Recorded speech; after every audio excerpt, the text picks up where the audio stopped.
हे बघा, लोकप्रतिनिधींनी माझ्यावर टक्केवारीवरून आरोप करणं हे हास्यास्पद आहे.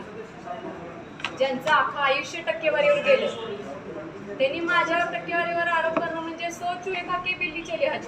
स्वतः ठेकेदार आहेत. आमदार होताना सुद्धा शेजाऱ्याला जिथं माझ्यावर आरोप करताना शेजारी उभं राहिले होते ना, त्यांना टक्केवारी देऊन आमदार झालेले आहेत. बावनकुळे साहेबांसमोर शंभऱ्या पोरांच्या बोलणी खाऊन टक्केवारी देऊन यांना आमदार व्हायला लागते.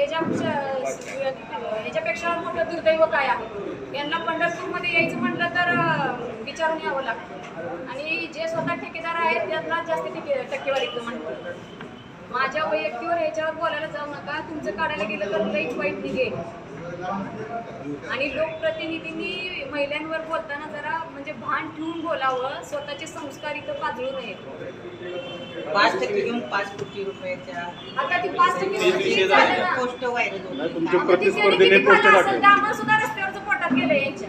सगळ्याच बाथरूम मध्ये सुद्धा यांनी खाल्ले. 5% नगरपालिकेचा उद्देश नाही का? कोणाला उद्देश त्यांना नगराध्यक्ष पद 40 वर्ष यांनी नगरपालिकेत काय सुद्धा ठेवलं नाही. आता खायला मिळेना म्हणून. आणि दुसरा एक महत्वाचा मुद्दा, परवा दिवशी यांनी सांगितलं की बाकीची जी कामं आहेत नगरपालिकेकडे टेक्निशियन नाहीये आणि ती PWD कडे वर्ग करा म्हणून सांगितलं. 2014 साली तुकाराम मुंडे कलेक्टर असताना 110 कोटीची कामं तुकाराम मुंडे म्हणत होते की नगरपालिकेकडे प्रवर्ग करू नका. बरोबर आहे.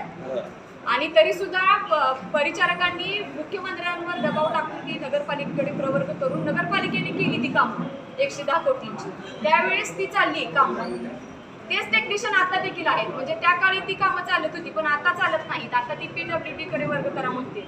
म्हणजे त्या वेळेचे टेक्निशियन आता देखील आहेत. फक्त नगराध्यक्ष बदल म्हणून. म्हणजे आता त्यावेळेस मलिदा खायला मिळत होता म्हणून PWD कडे चालत होते. आता मलिदा खायला मिळत नाही म्हणून PWD कडे वर्ग करा म्हणून असं चाललेत. कशासाठी हा म्हणजे हट्ट चालू आहे? आगस्ताळेपणा कोण करते? आमदार करते, कमी करते.